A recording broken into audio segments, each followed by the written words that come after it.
प्रभु यीशु मसीह जहां भी जाते थे बहुत बड़ी भीड़ उनके पीछे पीछे होती थी। हालेलुया। बहुत बड़ी भीड़ उनके पीछे पीछे होती थी। और ऐसे एक नगर में गए जिस नगर का नाम नाइन। नगर का नाम क्या है? नाइन। मेरे साथ निकालिए। अगर आपके पास बाइबल है, पवित्र वचन आपके पास है तो उसे खोलिए और लूका रचित सुसमाचार 7 अध्याय और 11 वचन पढ़िए। मैं पढ़ता हूं आपके लिए। थोड़े दिन बाद वह नाइन नामक एक नगर को गया। उसके चेले और बड़ी भीड़ उसके साथ जा रही थी। हालेलुया। उसके चेले और बड़ी भीड़ उसके साथ जा रही थी। यीशु मसीह जहां भी जाते हैं उसके चेले उसके साथ होते हैं और एक बहुत बड़ी भीड़ यीशु मसीह के पीछे होती है। यीशु मसीह अकेले नहीं जाते। कुछ ऐसे समय है, कुछ ऐसी जगह है जहां पे वो किसी को साथ लेके नहीं जाते। लेकिन जब एक नगर से दूसरे नगर में जाते हैं, एक जगह से दूसरी जगह में जाते हैं, बहुत सी भीड़ उसके पीछे होती है। और उस भीड़ में कौन लोग होते हैं? भीड़ में 2-3 तरीके के लोग होते हैं। एक लोग तो वो होते हैं जो बीमार थे और बीमारी की वजह से संसार ने उनको त्याग रखा था। उनके घर के लोग भी उनको पसंद नहीं करते थे। कुछ ऐसे थे जो भीख मांगा करते थे। कुछ ऐसे थे जिनके शरीर के अंग काम नहीं करते थे। कुछ ऐसे थे जिनके अंदर दुष्टात्माएं होती थी। कुछ ऐसे थे जिनको कोड़ लगा हुआ था। कुछ ऐसे थे जो बीमारी की वजह से परेशान हो चुके थे या उनके घर के लोग उनकी बीमारी की वजह से उनसे परेशान हो चुके थे। और वो यीशु मसीह के पास आते थे या उनको यीशु मसीह के पास लेकर आते थे या यीशु मसीह कहीं रास्ते में उनको मिल जाते थे और वो पुकारते थे और यीशु मसीह उनको चंगा करता था। तो वो सोचते थे अब दुनिया ने तो छोड़ ही रखा, दुनिया का प्यार तो देख लिया, अब यीशु मसीह ने चंगा किया है तो क्यों ना इस चंगाई दाता के पीछे चले। और वो लोग रोते हुए नहीं जाते थे। वो लोग रोते हुए नहीं जाते थे कभी भी। जिसको चंगाई मिल गई, जिसको सहारा मिल गया, जिसको छुटकारा मिल गया, जो बंधनों से आजाद हो गया, जो बीमारियों से शिफा हो गया, चंगा हो गया, वो रोता हुआ नहीं जाएगा। वो तो हंसता हुआ जाएगा यीशु के पीछे, आनंद मनाता हुआ, गीत गाता हुआ, भंगड़े करता हुआ, जय जयकार करते हुए।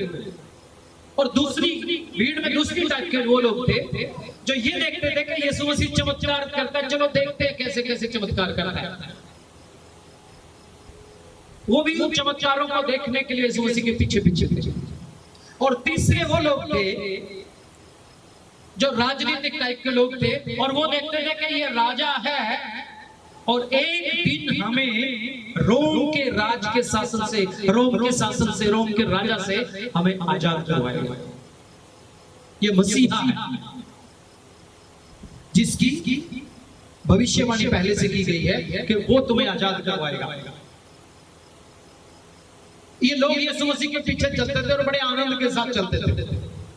चलते चलते यीशु मसीह कभी मुर्दे को जिंदा कर देता था, वो लोग भी देखते थे। मुर्दा भी चल के यीशु मसीह के पीछे घुस होकर चलता था।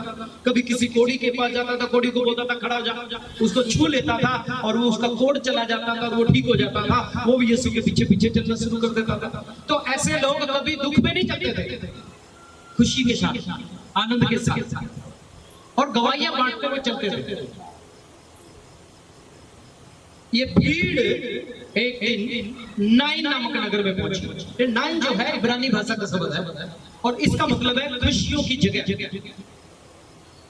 खुशियों की जगह, या ये बोल दीजिए खुशियों का शहर, ये खुशियों का देश। ये दुनिया ना, दुनिया में गहराई से अगर आप देखोगे तो अलग अलग जगह में अलग अलग तरीके की आत्माएं काम करती हैं। कहीं पे तो ऐसा है सब लोग शराब पीने वाले होंगे, वहां पे आप देखोगे उस शहर में या उस गांव में सब लोग शराब पीने वाले, शराब छोटा भी बड़ा भी सब दारू पीने वाले होंगे, नशा करने वाले। कोई दूसरे शहर में देखेंगे वहां पे झगड़ा करने वाले लोग हो सकते हैं, सट्टा खेलने वाले, जुआ खेलने वाले लोग हो सकते हैं, या व्यभिचार करने वाले लोग हो सकते हैं, या ज्यादा अमीर लोग हो सकते हैं। इस तरीके के इलाके होते हैं। अगर आप डीपली पढ़ोगे, स्पिरिचुअलिटी को पढ़ोगे, तो ऐसी ऐसी जगहों के ऊपर ऐसी चीजें राज करती हैं, और जो भी वहां पे आके रहता है वो उस तरीके में ढल जाता है, वैसा ही हो जाता है। आपने भी देखा होगा, कोई शहर तो मूर्तियों का शहर होता है, मंदिरों का शहर होता है, कोई शहर कारीगरी का शहर होता है ना। अलग अलग जगह आपको भी शायद नोटिस किया होगा क्योंकि आपने भी, नहीं है तो आज के बाद करके देखना, आपको पता लग जाएगा कौन से मोहल्ले में, कौन सी जगह में, कौन से शहर में कौन सी आत्मा काम करती है। मैं आत्मिक दुनिया में रहता हूं इसलिए मैं ज्यादा समझता हूं चीजों को। तो ये नाइन जो शहर है, नगर है, ये खुशियों का देश माना जाता है, और लोग दूर से अपनी प्रॉपर्टी बेच के इस शहर में आके रहने के लिए कोशिश करते हैं, और चाहते हैं बस थोड़ी सी जगह इस नाइन शहर में मिल जाए, बड़ी खुशियों के साथ जिए, आनंद के साथ जिए। जैसे चंडीगढ़ जाते हैं लोग, सिटी ब्यूटीफुल के नाम से बोला जाता है ना, वहां पे हरियाली हरियाली मिलेगी, सुंदरता मिलेगी आपको बहुत ज्यादा वहां पे। और वैसे जींद में जाके देखो तो सिटी ब्यूटीफुल कौन बोलेगा उसको? नहीं बोलेगा उसको।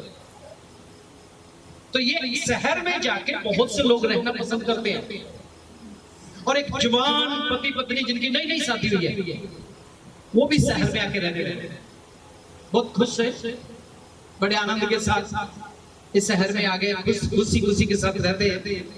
अब क्या हुआ, थोड़े दिन के बाद परमेश्वर ने उनको एक बेटे की आशीष भी दे दी। अब इनकी खुशियों में और ज्यादा इजाफा हो गया, और ज्यादा खुशी होगी इनके जीवन में।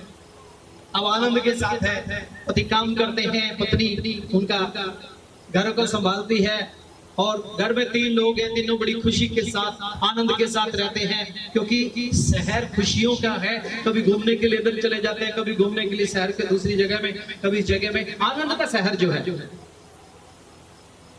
कुछ समय के बाद क्या होता है, वो जवान आदमी जो अपनी पत्नी को लेकर आया था, जिसका एक छोटा सा बच्चा भी है, वो बीमार हो गया, और बीमारी की वजह से वो मर गया। अब शहर तो खुशियों का है, लेकिन इसकी तो दुनिया उजड़ गई बेचारी। अब लोगों ने आके इसे समझाया, बेटी कोई बात नहीं,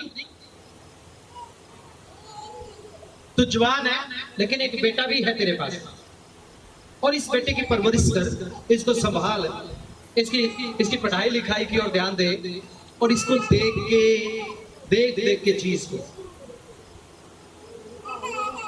अब लोगों ने आके इसको समझाया, कुछ दिन के बाद इसकी समझ में आ गया कि हाँ, वो तो वापस नहीं आएगा, अब ये जो मेरा बेटा है ये मेरे जिंदगी का सहारा है, ये मेरी जिंदगी का सहारा है, मेरा आसरा है। इसको बड़ा करने में, इसको पढ़ाने लिखाने में, इसको जवान करने में मेरी उम्र गुजर जाएगी, और बस एक उसको ये समझ लीजिए सहारा मिल गया उसको।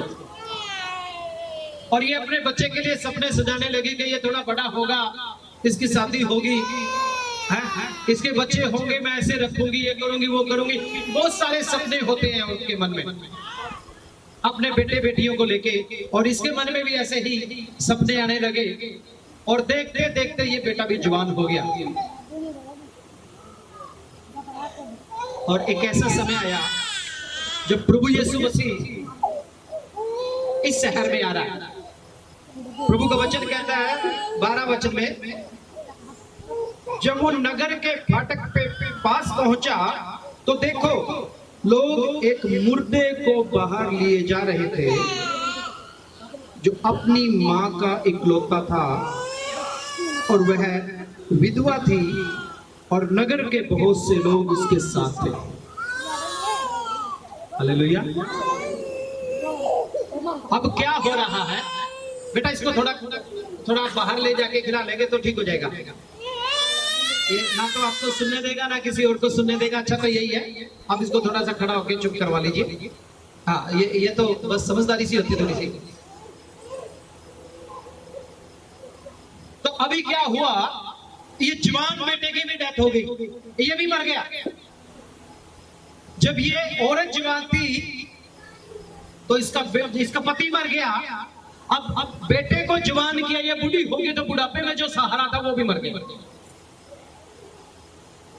है तो खुशियों का देश, लेकिन इसका तो संसार फिर से उजड़ गया। पहले लोगों ने समझाया कि कोई बात नहीं, तेरा बेटा है, ये बड़ा हो जाएगा, इसको देख के टाइम पास कर। लेकिन अब ये बेटा भी मर गया और ये अकेली रह गई। जिसके घर में से जब कोई ऐसे चला जाता है ना, तो उनको पता होता है उस दुख को दूसरा कोई समझ नहीं सकता, वही समझ सकता है। क्योंकि मृत्यु आती है तो मृत्यु के साथ अंधेरा भी आता है, मृत्यु के साथ भविष्य का अंधकार भी आता है। मृत्यु के लिए नहीं आती है, मृत्यु के साथ निराशा भी आती है, मृत्यु के साथ निराशा भी आती है, मृत्यु के साथ नाउम्मीदी भी आती है। और मृत्यु आती है तो सब कुछ खत्म कर देती है। जिस घर में मृत्यु आ जाती है उस घर के लोगों को आगे चलने के लिए कोई रास्ता नजर नहीं आता। उनकी समझ काम नहीं करती कि आगे क्या करें, क्योंकि बंदा खत्म तो सब कुछ खत्म। और इसके घर में भी अब यही हालात है। पहले जवानी में पति खत्म, पति मर गया, कोई सहारा नहीं, खुद काम करना पड़ेगा, खुशियां खत्म हो गई। अब बेटा जवान होना शुरू हो गया, थोड़ा सा चानना आया जिंदगी में, थोड़ा सा उजाला आया, लेकिन अब बुढ़ापे में जवान बेटा भी मर गया, जिंदगी में बिल्कुल गुम अंधेरा है और इस अंधेरे में कोई रास्ता नजर नहीं आता। अब लोग भी क्या समझाए उसको आगे। पहले जब पति मर गया था तो बोला कोई बात नहीं, तेरे पास बेटा है, लेकिन अब जवान बेटा भी मर गया, अब क्या बताए इसको। अब तो बोलने के लिए कुछ रहा ही नहीं। ऐसे में इस मृत्यु ने सारे नाइन नगर के ऊपर राज कर लिया और जो भी सुनता है, जो भी देखता है, जो भी इसके घर में आता है, सबके ऊपर मातम है, सबके चेहरे उतरे हुए हैं और सब एक दूसरे से कह रहे बहुत बुरा हुआ, बहुत बुरा हुआ, इसका जिंदगी खत्म हो गया, जिंदगी बर्बाद हो गया, सब कुछ मिट गया, इसका रहा ही कुछ नहीं, इसका भविष्य खत्म हो गया, इसकी बुढ़ापा खत्म हो गया, इसकी जवानी भी ऐसे ही खत्म होगी, बुढ़ापा भी ऐसे ही खत्म हो गया।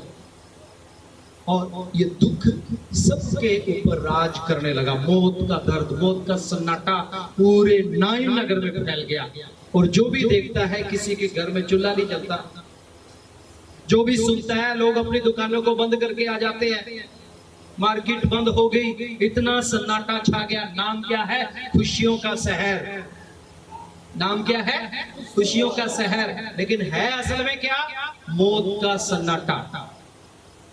मौत ने राज किया हुआ है मेरे अजीजों। जब मौत आ जाती है ना तो उम्मीदें खत्म हो जाती है इंसान की। मौत की दूसरी पहचान है इंसान की उम्मीदें खत्म होना। अगर आप किसी को बोलोगे ना भाई साहब क्या हाल है, बस टाइम पास कर रहा हूं, समझ लेना इसके ऊपर मृत्यु राज कर रही है कहीं ना कहीं, क्योंकि निराश हो चुका है। मृत्यु का मतलब ये नहीं है कि आपने शरीर छोड़ दिया और मर गए। अगर आपकी इच्छाएं खत्म हो गई, आपका भविष्य आपको कुछ नहीं लगता, तो इसका मतलब भी है कि आप मृत्यु की अधीनता में हैं। आप नाउम्मीदी में जी रहे हैं, वो भी कहीं ना कहीं मृत्यु राज कर रही है। आपका भविष्य अंधकार में लगता है, कहीं ना कहीं मृत्यु राज कर रही है। और ये मृत्यु आज सारी दुनिया के ऊपर राज कर रही है। अब ये नाइन नगर के लोग इस मुर्दे लड़के को लेके इसको नगर के बाहर दफनाने के लिए लेके जा रहे हैं। और वचन कहता है कि बड़ी भीड़ उसके पीछे है। नगर के बहुत से लोग अपने घरों को बंद करके, अपनी दुकानों को बंद करके, अपने कारोबारों को बंद करके इस मुर्दे के पीछे मुंह लटका के आंसू बहाते हुए जा रहे हैं। कुछ औरतें, कुछ बहनें उस बुजुर्ग को उठा के लेके चल रही हैं। कोई बात नहीं, अब क्या कर सकते हैं, जो होना था सो हो गया। अभी जैसे ये भीड़ नगर के बाहर जा रही है दरवाजे पे, उधर से एक और भीड़ आ रही है। एक भीड़ इस मुर्दे के पीछे जा रही है और इस भीड़ के ऊपर भी मृत्यु राज कर रही है, क्योंकि इस भीड़ के आगे चलने वाला मुर्दा है जिसको उठा के लेके जा रही है। और एक दूसरी भीड़ आ रही है, उस भीड़ के आगे प्रभु यीशु मसीह है। हालेलुया। और प्रभु यीशु मसीह जिस भीड़ के आगे चलता है मेरे अजीजों, वो भीड़ खुशियां मनाती हुई चलती है। वो भीड़ नाउमीदी में से निकली हुई भीड़ है। उस भीड़ में जो लोग हैं वो नाउमीदी में से निकले हुए लोग हैं, निराशा में से, दुखों में से, परेशानियों में से, मृत्यु में से निकले हुए लोग हैं। अब वो उदास होकर नहीं चलेंगे इस दूसरी भीड़ के जैसे, ये तो खुशियां मनाते हुए चल रहे हैं। अब दोनों भीड़ नगर के दरवाजे के ऊपर आमने सामने हो रही है। एक भीड़ जिसके ऊपर मृत्यु राज कर रही है, दूसरी भीड़ जिसके आगे जीवन दाता चल रहा है, मुक्तिदाता परमेश्वर चल रहा है। जो लोग यीशु के पीछे चलते हैं ना, वो हमेशा हंसते हुए चलते हैं। दुख में भी, परेशानी में भी, गरीबी में भी, अमीरी में भी उन्हें कोई फर्क नहीं पड़ता। वो बस आनंद मनाते हुए चलते हैं, क्योंकि उनको पता है कि मेरा कल भी सुरक्षित है, मेरा आज भी सुरक्षित है और मेरा आने वाला कल भी सुरक्षित होगा। हालेलुया। यीशु के पीछे चलने वाले कभी निराशा में नहीं चलते हैं। वो निराशा में भी आशा देने वाला परमेश्वर है, ये सोच के चलते हैं और उनके लिए निराशा में भी आशा आ जाती है। हालेलुया। अब ये दोनों भीड़ नगर में दरवाजे पे जाके आमने सामने होते हैं। देखिए प्रभु का वचन क्या कहता है।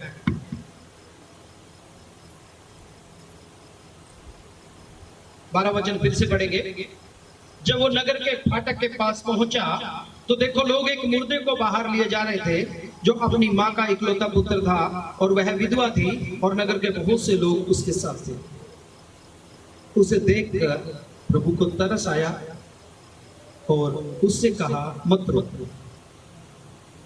तब उसने अर्थी के पास आकर अर्थी को छुआ और उठाने वाले ठहर गए। देखो यहां पे उस भीड़ के आगे चलने वाला प्रभु यीशु मसीह तरस से भर जाता है। देखता है इतने लोग हैं, मृत्यु इनके आगे आगे है और उनके ऊपर भी मृत्यु राज कर रही है। सब निराशा में है, सबके चेहरे उतरे हुए हैं। मुर्दे के पीछे कोई ढोल बजाते हुए नहीं चलता है, कोई भंगड़ा डालते हुए नहीं चलता है। मुर्दे के पीछे लोग दुख में गमगीन होके चलते हैं। उनके दिलों के ऊपर, उनके दिमाग के ऊपर, उनकी आंखों के ऊपर, उनके पूरे शरीर के ऊपर मृत्यु राज कर रही होती है और वो दुख से, शोरों से भरे हुए चलते हैं, दुख से भरे हुए चलते हैं। अब यीशु मसीह उस मुर्दे को देख के तरस खाता है कि ये विधवा का इकलौता बेटा है, और अर्थी को जाके छूता है और औरत को, विधवा को बोलता है, मत रो। और प्रभु का वचन कहता है, फिर वो जवान को कहता है, उठ खड़ा हो। हालेलुया। जवान को क्या कहता है? उठे और खड़ा हो। देखिए 14 वचन क्या कहता है। तब उसने पास आकर अर्थी को छुआ और उठाने वाले ठहर गए। तब उसने कहा, हे जवान, मैं तुझसे कहता हूं, उठ उठ। हालेलुया। यहाँ एक बड़ा चमत्कार हो रहा है। यहाँ मृत्यु को जीवन में बदलने का काम हो रहा है। हालेलुया। क्या काम हो रहा है यहाँ पे? यीशु मसीह आ रहा है और मृत्यु को जीवन में बदलने का काम कर रहा है, और सिंपल शब्दों से कह रहा है, जवान उठ खड़ा हो। और प्रभु का वचन क्या कहता है उसके बाद? तब वह मुर्दा उठ बैठा और बोलने लगा। उसने उसे उसकी मां को सौंप दिया। कोई हालेलुया बोलेगा? हालेलुया।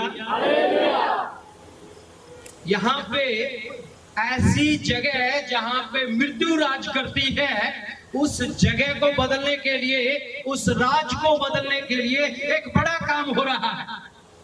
प्रभु यीशु मसीह वहां पे आ रहा है और मुर्दे को बोल रहा है कि उठ खड़ा हो जा, और मुर्दा उसकी आवाज को सुन के खड़ा हो जाता है और सारी सिचुएशन बदल जाती है। अब वो बुढ़िया रोती हुई चलेगी क्या? हा? वो लोग आंसू बहा के चलेंगे, वो लोग ये बोलेंगे बहुत बुरा हुआ। वो नाइन नगर के लोग फिर से दुखी रहेंगे क्या? वो नाइन नगर के लोग फिर से उदासीन में रहेंगे क्या? फिर से मौत उनके ऊपर राज करेगी क्या? नहीं, क्योंकि जिंदगी देने वाला प्रभु यीशु मसीह यहाँ पे आ चुका है। हालेलुया। अरे जीजो, आज भी वो यीशु मसीह ऐसा ही है, क्योंकि उसने कहा है आज, कल और युगानुयुग वो एक जैसा है। हालेलुया। आज, कल और युगानुयुग वो एक जैसा है और वो जिसके घर में आ जाता है वहां से निराशा चली जाती है, क्योंकि निराशा भी मृत्यु का दूसरा रूप है। नाउम्मीदी चली जाती है, क्योंकि नाउम्मीदी भी मृत्यु का दूसरा रूप है। अंधेरा चला जाता है, क्योंकि अंधेरा भी मृत्यु का दूसरा रूप है। जहां लगता है लोगों को कि बस अब सब कुछ खत्म हो जाएगा, वहां पे एक नई आशा देने के लिए यीशु मसीह आ जाता है और वहां पे बदलाव आ जाता है। एक जिंदगी में यू टर्न आ जाता है। आप जिंदगी से बहुत की तरफ चले थे, उसके बाद फिर यू टर्न आ जाता है, आप जिंदगी में चलने शुरू कर देते हैं। आज से 22 साल पहले मेरी जिंदगी में भी ऐसे ही आया। मैं यीशु मसीह को जानता नहीं था, मानता भी नहीं था। मैं बोलता था तो अंग्रेजों का धर्म है, हमें क्या लेना इससे, और बहुत विरोध करता था। लेकिन एक ऐसा यू टर्न आया कि फिर से जिंदगी बहाल हो गई। यीशु जीवन में आए तो उसके बाद पीछे मुड़ के नहीं देखा, और यीशु ने फिर कई मुर्दों को जिंदा कर दिया। बहुतों की जिंदगी बदल गई और आज तक बदलती आ रही है। हालेलुया। और आज भी ये दिन है, यहाँ पे आज हमारे बीच में प्रभु यीशु मसीह मौजूद है और वो कहता है, देख मैं तेरे दिल का दरवाजा खटखटाता हूँ, यदि तू खोलेगा मैं अंदर आऊंगा। आज कौन चाहता है अपनी जिंदगी के दिल के दरवाजे को खोलना और ये कहना कि यीशु मसीह आज मैं मृत्यु से जिंदगी में चलना चाहता हूँ, आज मैं निराशा से आशा में चलना चाहता हूँ, आज मैं नाउम्मीदी से उम्मीद में बनना चाहता हूँ, आज मैं अंधेरे से उजाले में चलना चाहता हूँ।